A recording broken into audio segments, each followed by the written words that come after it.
Parole qui éclaire.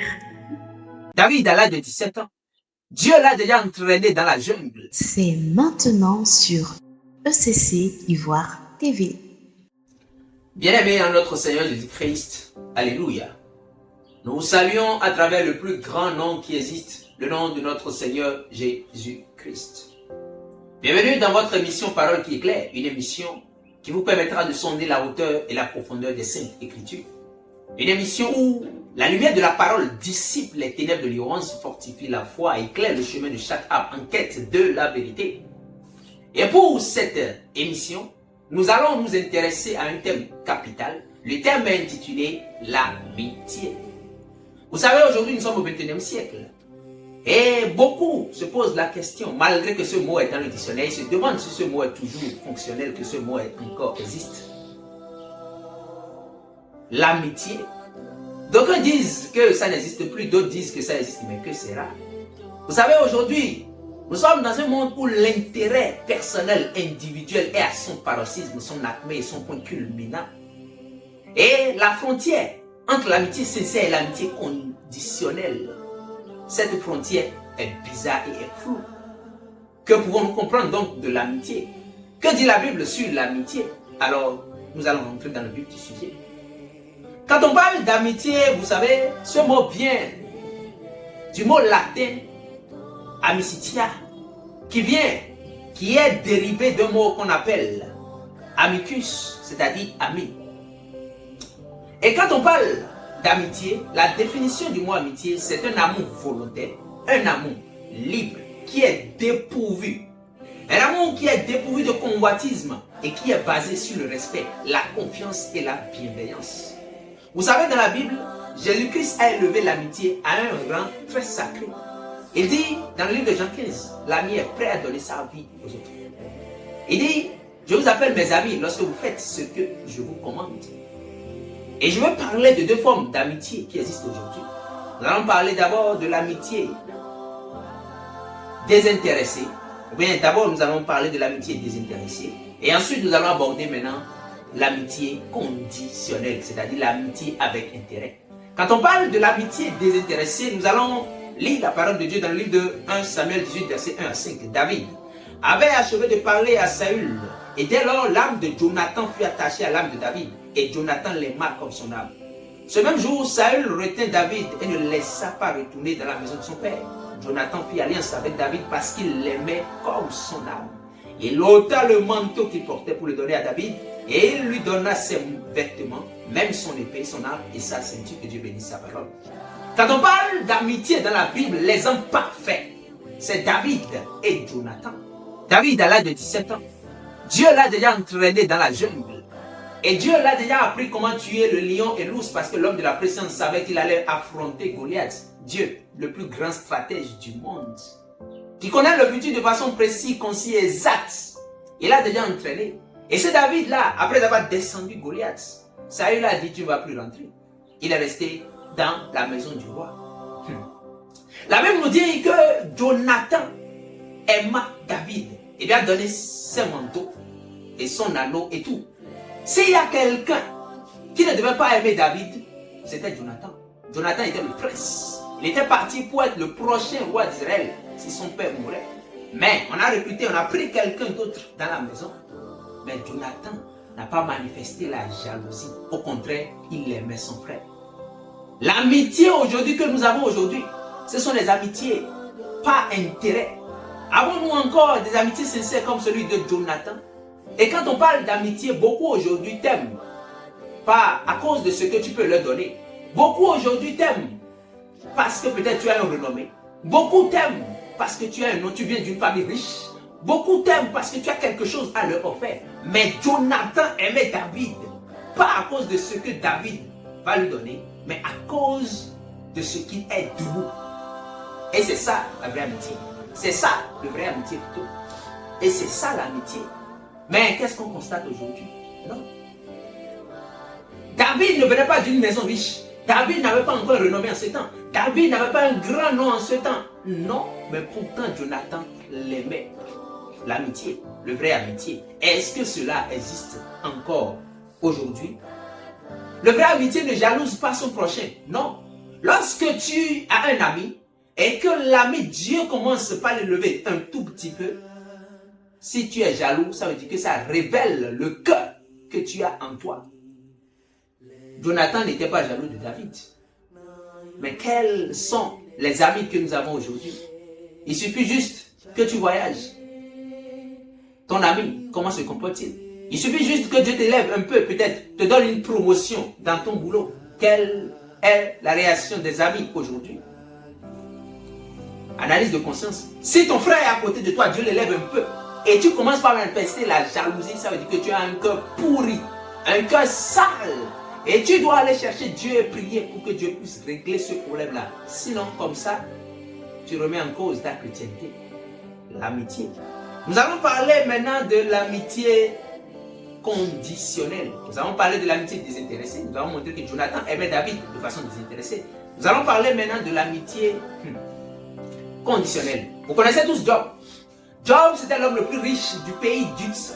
Cet homme était l'homme le plus considérable. Et l'homme qui craignait Dieu plus que tout le monde. Frère, tu peux avoir l'argent plus que tout le monde et encore avoir le temps et craindre Dieu plus que tout le monde. Souvent, quand on voit aujourd'hui les hommes riches, souvent ils n'ont pas le temps pour Dieu. Ils ne veulent pas rentrer dans les choses de l'onction. Job était l'homme le plus riche de son temps et l'homme qui craignait Dieu plus que tout le monde. Homme d'onction, homme riche, homme d'onction. Même si tu as l'argent, tu peux encore être l'homme qui a la crainte de Dieu plus que tout le monde. Tu peux encore être un grand prédicateur. Tu peux encore être un grand visionnaire. Tu peux encore être un homme d'onction. À l'exemple de Job, l'intégrité et la crainte de Dieu, tout cela est compatible à la richesse. Et ça, Job, Dieu l'a tellement élevé haut. Mais en un jour, à cause d'un défi entre le diable et Dieu, cet homme a tout perdu, son argent. Et il n'y a rien à vie. Mais tournez vers moi. Ah oui, toi? Job, sa femme a voulu le laisser et dit maudit Dieu et meurt. Les femmes de Job, les femmes qui sont là lorsqu'il y a la richesse, mais quand ça tourne un peu, elles veulent fuir par la fenêtre. Les femmes de Job sont pleines dans l'église du christianisme céleste. Fais attention avec qui tu es et tu appelles ton bébé ta femme. N'est-elle peut-être pas la femme de Job? Teste-la pour voir qui est là réellement. C'est quand tout sera noir, quand tout sera sombre que tu vas la connaître. Mais aujourd'hui, tu l'appelles bébé. Tu as tous les noms et tu l'appelles. Ah, entre-temps, là, je suis sûr que les Job chou, les Job chéri, les Job bébé, mais quand tout a sombré là, elle a montré sa vraie nature. Hey, les femmes de Job, Seigneur. Sa femme a voulu le laisser. Ses amis, Eliphaz, Théman, Eliphaz, Bildad et puis Tsophar. Ces trois amis maintenant sont venus au lieu de le réconforter. Alors que quand Job était riche, il aidait ses amis là, je suis sûr. Il leur apportait des soutiens. C'est pour cela qu'ils étaient les amis de Job. Mais quand Job souffrait maintenant, il a perdu toute sa fortune, sa femme aussi, et puis sa santé aussi. Hey, un moribond. Est-ce le moment pour le juger? Est-ce le moment maintenant pour l'humilier? Non, ils sont venus, au lieu de le consoler, de manifester la compassion, de manifester l'amour, ils sont venus discerner maintenant son problème. Et ils ont une doctrine. Et cette doctrine, c'est quoi? C'est que quand tu es en train de souffrir, c'est que tu as péché, Dieu est en train de te frapper. Et cette doctrine est dans l'église du Christ céleste. Beaucoup ont cette doctrine dans leur bouche. Quand quelqu'un souffre, ou bien quand il est dans une situation financière difficile, ou bien il a une souffrance là, ils vont commencer par dire, même dans la prédication, que c'est parce que tu as péché que Dieu t'a laissé. C'est quelle doctrine ça? Ils n'ont pas la notion du brisement. Dieu brise. Avant de t'élever, Dieu va te briser. Dieu a brisé Moïse. Il a mis derrière les brebis de son beau-père. Derrière des brebis. Hey, Foulani. Et ce n'est même pas des brebis. Et on te donne encore à manger dans la maison de ta femme. Hey, quelle honte. C'est Dieu qui a permis cela pour l'élever. Dieu brise. Dieu éprouve aussi, il a éprouvé Abraham. Ils n'ont pas la notion de l'épreuve. Ils n'ont pas la notion du brisement. Ils n'ont que la notion de quand tu souffres, c'est que tu as péché. Quel type de prédication. Et c'était ça. Ils sont venus maintenant juger Job. Ils n'ont pas montré la compassion. Cela révèle que c'était des amis qui aimaient Job parce qu'il était riche. Cela révèle et montre clairement que c'était des amis qui avaient une amitié conditionnelle. Et ces amitiés existent aujourd'hui dans les églises. Réveillez-vous. Ton ami qui est là à côté de toi, est-ce qu'il t'aime pour ce que tu es ou bien pour ce que tu as? Pose-toi cette question. Ton ami qui te suit tout le temps, ton ami qui est là et qui dit qu'il est ton ami là, Est-ce qu'il t'aime pour ce que tu es debout, ou bien pour ce que tu as à lui donner, ou bien ce que tu vas lui offrir, ou bien à cause du nom que tu portes, ou bien de la famille que tu quittes, ou bien de l'argent que tu as. Les amitiés avec conditions, avec intérêt, c'est plein. Et là, mais c'est rentré dans l'église plein. Il est derrière toi parce qu'il veut quelque chose. Quand il aura un tout petit peu, il va te montrer vraiment sa face. Il va te montrer sa nature et ça existe. L'amitié conditionnelle. Alors, pour finir, peut-être tu as été déçu d'une amitié, peut-être. Tu as été déçu par le comportement de quelqu'un, peut-être. Tu as été déçu d'une relation, peut-être. Qu'est-ce que tu dois faire? Lorsque tu as été déçu peut-être par quelqu'un, il faut savoir que tu viens d'avoir Bac plus 5 dans l'école de la vie. Oui, tu viens d'avoir une expérience. Oui, au lieu de te chagriner, d'avoir des douleurs peut-être et d'être apeuré, peut-être non. Tu dois savoir que la vie vient de t'enseigner. La première des choses que tu dois faire, tu ne dois pas fermer ton cœur. Non, fermer ton cœur pour commencer par être méfiant de tout le monde. Non, non, non, non. Tu ne peux pas faire ça. Tu sais ce que tu dois faire? Tu ne dois pas laisser cette amitié-là te détruire. Non. Judas, qui était celui qui était tout le temps avec Jésus, l'a vendu.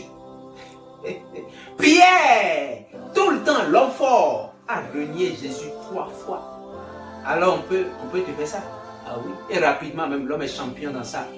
Ah oui. On peut te faire ça. Ce que toi tu as fait, tu dois pardonner. À l'exemple de Jésus-Christ, tu dois pardonner. Il n'y a aucun évangile qui sort et qui vient pour ne pas enseigner la paix. Ça n'existe pas. Lorsque quelqu'un est en train de prêcher et vous regardez dans son message, il n'y a pas Jésus là, dégagez cette prédication. Ce n'est pas une prédication digne du nom. Non. Si la personne prêche et ce qu'il dit n'apporte pas la paix, l'unité, ce que la personne dit, dégagez-le avec sa prédication. Ça, ce n'est pas une prédication. C'est du verbiage, du babillage et du faribole. Tu dois pardonner comme Jésus-Christ. Tu pardonnes et tu continues ton chemin.